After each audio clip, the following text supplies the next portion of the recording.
have to think about good memories. I have to really dig really deep to get past all of the bad ones. I was seeking for love, for attention everywhere, and most of it was not in the greatest places. I felt relief.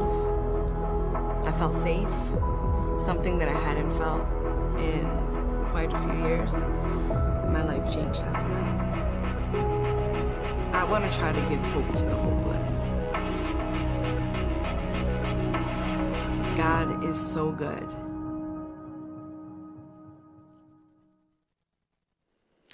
City Center Church, welcome to our gathering today.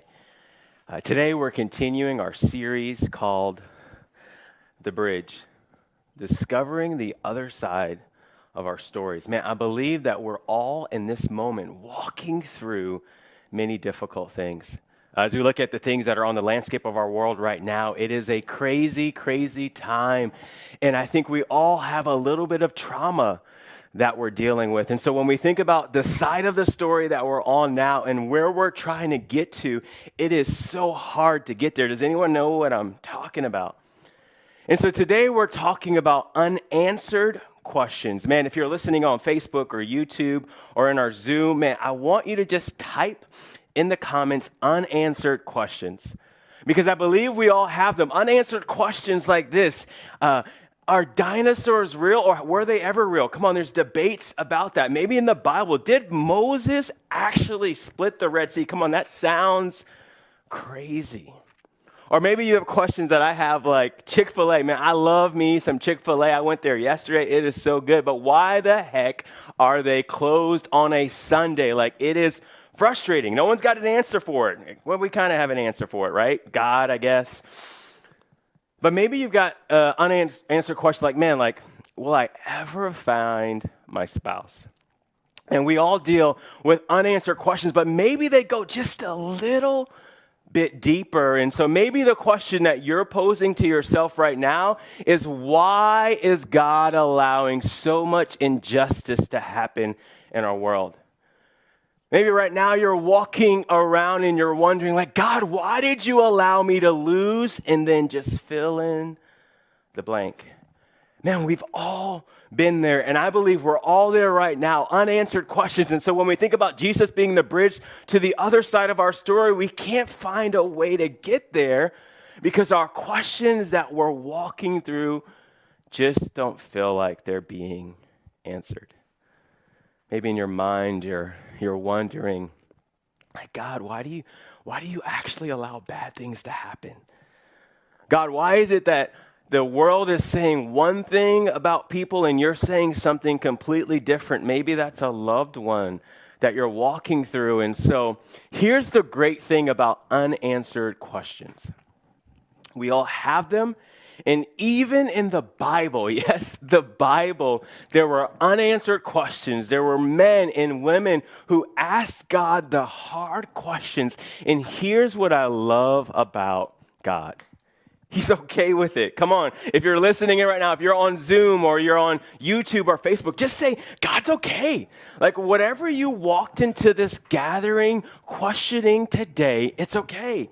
Man, this week I found out that my dad is in the hospital, right? And he's dealing with kidney issues and with COVID. And so it's one of those moments where you can sit back and say, God, I don't get it. But the great thing is that there are many people who ask that question, and it doesn't get God worried because you're asking it. And so I want to encourage you with this. If you didn't hear anything else from me today, God's okay with your unanswered questions. God's okay for you to question the things that He's doing. He's okay for you to question, bring your issues and your problems. And here's the funny thing. If you look at Psalms, which is a book in the Bible, the psalmists within those scriptures were actually not afraid to ask the hard questions. They were not afraid to express doubt. Have you ever expressed doubt in your life? They asked endless questions because they were dealing with deep, deep despair. They'd ask questions like, God, are you truly the true God? Have you ever been there? Or maybe they've asked questions like, God, and maybe you felt like this, why have you abandoned me. Anyone ever been there before where you felt abandoned? You felt like, man, God, if you're real, why aren't you here? Or if you said that you're good, why haven't you fixed the problem that I'm walking through right now? Maybe you've asked a question and the psalmist asked us, why are the wicked so successful? Have you ever been there? Like you have someone that you've met and you're like, man, like this person should not have the house that they have and the money that they have and the job that they have. And so within you, you're asking like, how could this person have this when I don't have what I need? And so as we think about these questions, these unanswered questions, the psalmists, they would question, they would examine, they would challenge, they would have doubt, they'd have despair over God's lack of answering. And so today we're going to pose some questions. I'm going to bring some lasting information about what we're discussing. And then I'm going to bring up a friend of ours, Danny, who's going to help give us a psychological viewpoint of how do we walk through these things. And so I want to start with this passage of Scripture. And it's found in Psalms. And in this passage, you see the psalmist asking those difficult and hard questions and then seeing where it goes from there. And so if we can pull that passage up, can we give it up for our tech team doing a great job? And so this is what the psalmist says. It says, sometimes I ask God, my rock solid God, why? Can someone just put that in the comments? Why? We've all been there before. Why did you let me down? Have you ever been there? Where you felt like God or someone in your life has let you down? Why am I walking around in tears? Have you been at that place where you're in such deep despair that all you can feel is hurt and pain, and you're tearing or crying? Harassed by enemies, they're out for the kill. These torments with their obscenities, taunting day after day. Where is this God of yours? And then it goes on. Sometimes I ask, I've already read that one. It's not on there. We're going to leave it there. So, but as you look at that passage of Scripture, you look through the psalmist, all the things that they were asking and questioning. And here's our question for today. If we can jump back to our question for today on the slides, which is this: what do you do when you have questions that go unanswered? What do you do when you have questions that go unanswered? So here's our main point. Here's the main point that I want us to think about as we're walking through this question of what do I do when I have unanswered questions? And here's the main point for today, which is this: when we walk in deep despair, Jesus offers us endless comfort. If you remember from week 1, we talked about 4 things, and this was the third one in there, which is this: when we walk in deep despair, I believe Jesus offers us endless comfort. And so what we're going to do is we're going to read a passage of Scripture in Matthew chapter 5. And this is right as Jesus comes on the scene, right as there are new people following Jesus, and he's got disciples that are walking with him. And he starts his ministry, in the Bible they would call it the Sermon on the Mount, with this passage of Scripture. And this is what it says. It says that when Jesus saw his ministry drawing huge crowds, he climbed a hillside. Those who were apprenticed to him, the committed, climbed with him. Arriving at a quiet place, he sat down and taught his climbing companions. I love that. What it doesn't say is when Jesus' crowd was growing that he went on Instagram and took some pictures. Come on, right, somebody? What it doesn't say is that when his ministry grew, he got a bunch of people who were selling tapes and CDs. Like, what I love about Jesus is his heart was always for the people. So as the crowds were growing and he moves onto the scene, and it says this is what he said as he moved to this next stage. It's so crazy to think that he begins the first sermon he ever speaks talking about this idea of despair and problems. And this is what he says. It says, you're blessed when you are at the end of your rope. With less of you, there is more of God in his rule. He says, you're blessed when you feel you've lost what is most dear to you. Only then can you be embraced by the one most dear to you. I'm going to read that one more time. It says, you're blessed when you're at the end of your rope. Has anyone, come on, if you're listening in, go ahead and type it in the comments. Have you ever been at the end of your rope? Have you ever had a moment where as you're walking through issues and problems that right at the end of that rope, you feel like, man, how am I going to make it? And Justin, if you can put some faces up on the screen for me. I can't see anybody. I can't see your faces if you're on Zoom, but I like to see it, but I know that you're there. Have you ever been there where you're at the end of your rope? So then he goes on, with less of you, there is more of God in his rule. And then he goes on, you're blessed when you feel where you've lost what is most dear to you. Only then can you be embraced by the most dear to you. Man, I'm so glad I can see your faces now. What's up, my Zoom people? How you guys doing back there? For those who are on Facebook and YouTube, hey, I always tell them, hey, the best place to be is in Zoom because we can see each other. But what I'm going to do now is I'm going to walk us through a few simple points, and then I'm going to invite Danny up here. We're going to have a quick conversation, and then if you're on Zoom, you'll get to jump into your discussion groups, and then if you're on Facebook and YouTube, you're actually going to be able to ask us a bunch of questions, and so I want to encourage you, start writing down your questions now. But we're going to move into our first few points here, and here's point number one as we're thinking about walking through despair and finding lasting comfort. And point number one is this. When we can't make it to tomorrow, he gives us strength. Man, when we can't make it to tomorrow, maybe you're listening in right now and you feel like I've got such deep despair that I don't know how I'm going to make it to Monday. I love that when we can't make it to tomorrow, he gives us strength. I love that when Jesus started his ministry, the first thing he did was said, man, I'm here for you. When you're at the end of your rope, I'm there to give you strength. But he doesn't leave it there, so we go to point number two, which is this. That when you are crippled by pain, he offers you relief. When you're crippled by pain and you feel like no one can understand and you have no way to get past it, when you're crippled by pain, Jesus will offer you relief. Because again, as we're walking through our deep despair, it's not that Jesus just fixes the problem, but his promise is that he's always with you. So point number three is this. That when we feel alone, he is beside us.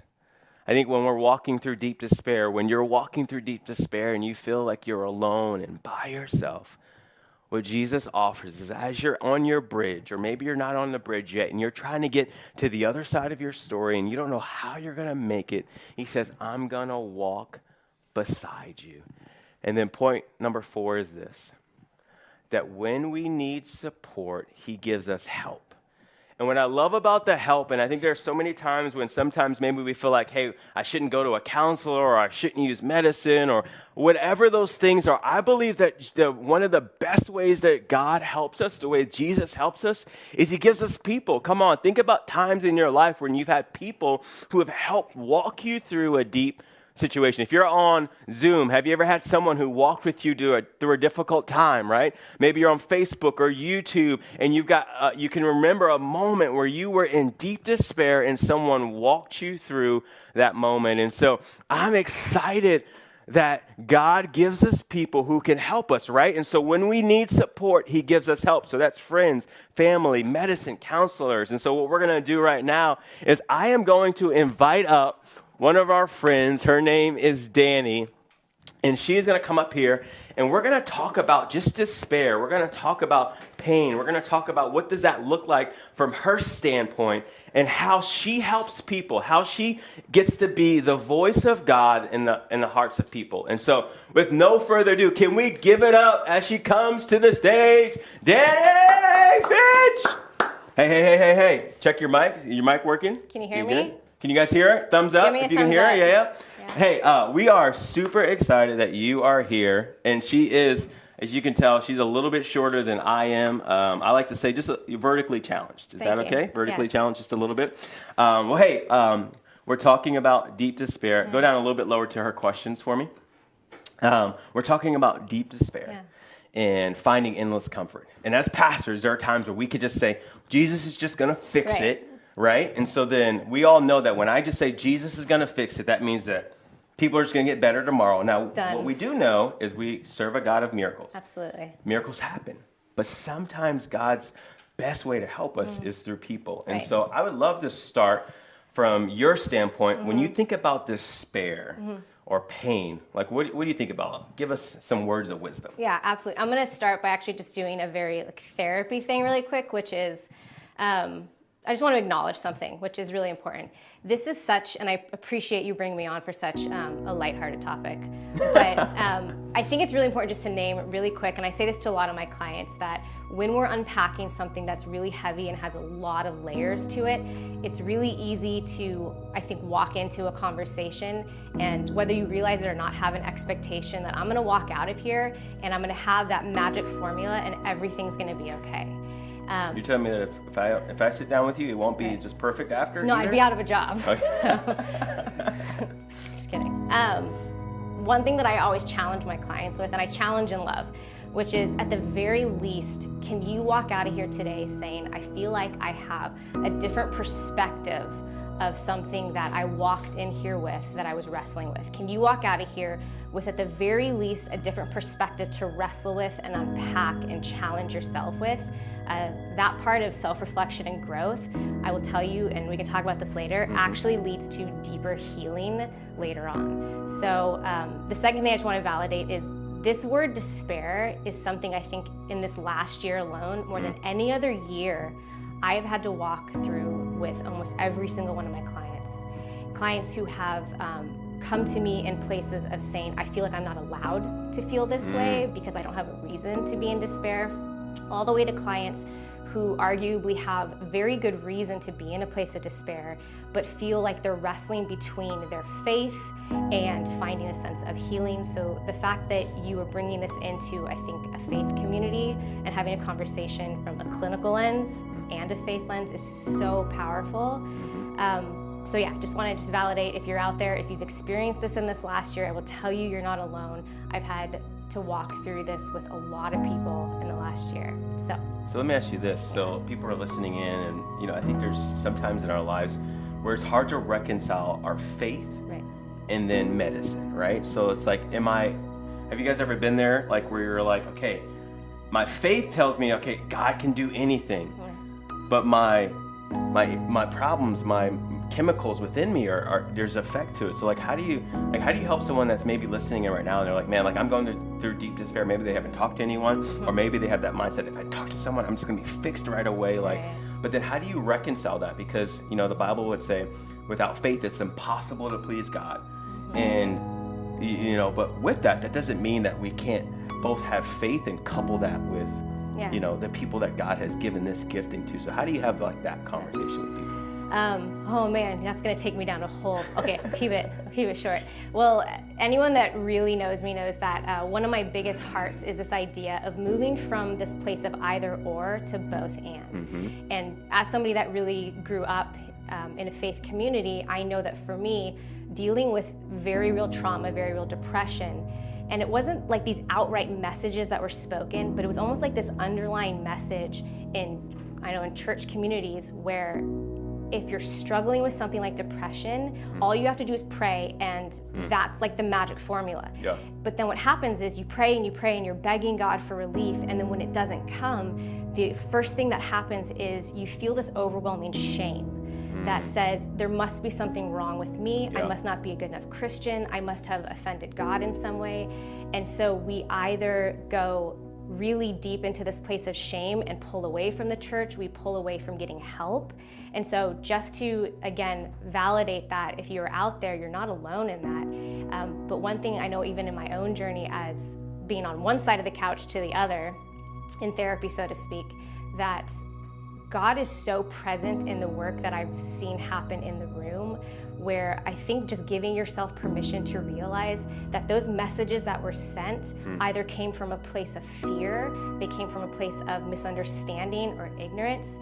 And I'm so grateful for communities of faith that realize that God can actually be present in the room, and you dealing with some very real stuff doesn't have to mean you shut out God. It means God can be actually a part of the work that you do in therapy. That's super good. So, okay, this is what I want to do.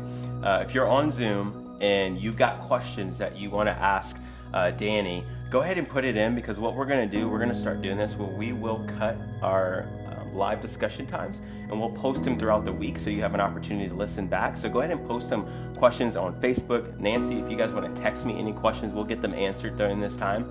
If you're on Facebook and YouTube, get ready because we're going to stay up here in about 3 minutes, and we're going to have just a conversation, answer some questions, some Q&A. This is a great time if you are like, maybe you're feeling shamed right now. Like maybe you're like, man, I don't know what I'm going to do. I'm afraid to talk to a therapist. I'm afraid to express what I'm really feeling because I don't want to be hopeless. You know, like I feel like there's sometimes where people are like, okay, maybe this is their last drawer. And like, if I take this last drawer and it doesn't work, right now what do I do? And so I want to encourage, let this be like a first step. I believe that God blesses and uses people to help us. The Word is our foundation. We can trust and have faith in God. But God uses people, that last point, right? Like if you're looking for support, God offers that support with people.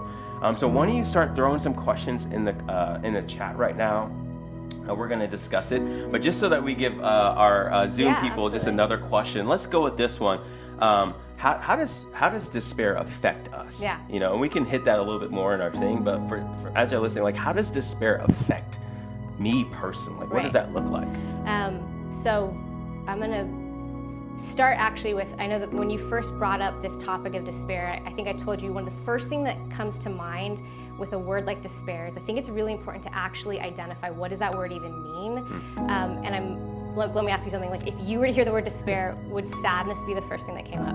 It would, yeah. Okay, totally fine. I failed. No. Yes.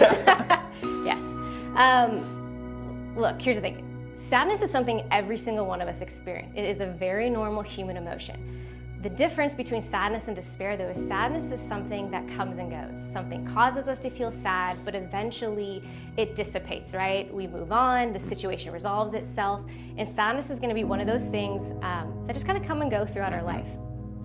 Despair is very different. Despair is, almost think about, it's a type of sadness that digs in. It digs in and it's so powerful that the best image that I could give you is, I know when I went through a season of despair years ago, it felt like I was in this big black void, and that I was just screaming out questions that I couldn't find answers to out into nothing. And that's what it feels like. And if you actually look at what that word despair means, the literal definition is without hope.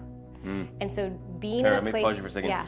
Go ahead, if someone could, on our Facebook, YouTube, Zoom, just put despair without hope.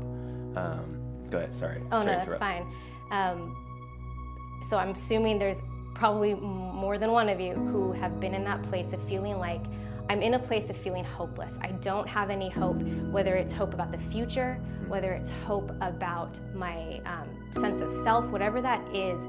Despair is literally a place of feeling without hope. But I'm going to throw something else out at you. If you actually unpack what that word despair, like the literal translation and the etymology, is there's actually two other words that are used to probably more accurately describe despair, and that is without breath and without spirit. And I remember the first time I heard that, I think that hit me the hardest, and it seemed to be something that I connected with the most, because that idea of being without spirit, I will tell you as somebody who is a Christian, but even if you're not, our spirit is essentially the essence of what makes us human, right? It is the essence of who we are. So to be in a place of despair is like saying you are completely disconnected from your humanness. That is a deep, hard place to get to. And so if you were sitting in the room with me, I would actually force you even just to sit with that idea of how does that hit you when you hear somebody say, despair is almost like being completely disconnected from everything that makes you human. That's deep. It's deep, and I think that's a great place to jump into our groups now from. And so I think Paul is our Zoom host for today. And so Nancy, are we set and ready to go? I would encourage you, man, be open and honest, not too honest if you don't feel comfortable, but if you are feeling comfortable, man, be honest. If you're in the Zoom groups, this is a great discussion. Is she doing a great job? Can we give it up for Danny for being here with us? And distracted by that guy. we're going to jump into our time now. So let's go ahead. We're going to do just a little bit shorter time in our groups, and so we'll hope to pull you guys back in here in the next like 12 minutes. And so you guys can go ahead and go out on your Zoom. What you're going to see now is you're going to see Justin put up just our logo slide on the screen for just about 10-15 seconds, and then from there we're going to jump into a little live Q&A. So go ahead and fill the comments with your questions. This is free of charge. It doesn't cost you anything to ask these questions, and then we'll be back up here in a moment.